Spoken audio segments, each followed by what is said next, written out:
সমস্ত বিশ্বে এখন ইন্ডিয়ার জয় জয়কার। সম্প্রতি ভারতের প্রধানমন্ত্রীর ত্রিদেশীয় সফর সেটাই প্রমাণ করলো। প্রথমে সাইপ্রাস, তারপর কানাডা এবং সর্বশেষ ক্রোয়েশিয়া। ভারতের প্রধানমন্ত্রী নরেন্দ্র মোদীর 3 নেশন ট্যুর এভাবেই সাজানো ছিল।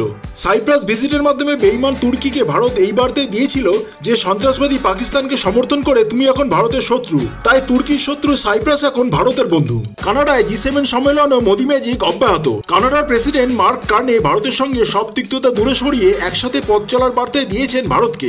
শুধু তাই নয়, France, Japan, German, Italy, United kingdom, Korea প্রতিটি দেশের রাষ্ট্রপ্রধানরাই সন্ত্রাসবাদ দমনে ভারতের পাশে থাকার আশ্বাসে দিয়েছেন। তাদের প্রত্যেকের সাথে ভারতের প্রধানমন্ত্রীর সখ্যতা চোখে পড়ার মতো। সর্বশেষ ক্রোয়েশিয়া ভিজিট। এই প্রথম কোনো ভারতীয় প্রধানমন্ত্রী ক্রোয়েশিয়া ভিজিট করলেন, যেখানে তাকে রাজকীয় অভ্যর্থনা দেওয়া হয়। মজার ব্যাপার, ক্রোয়েশিয়া তুর্কি হলো একে অপরের বন্ধু। সুতরাং ভারত যে শুধু শত্রু নয়, বন্ধু রাষ্ট্রকেও তুর্কির কাছ থেকে কেড়ে নেবে সেটা আর বলার অপেক্ষা রাখে না। একেই বলে মাস্টার স্ট্রোক।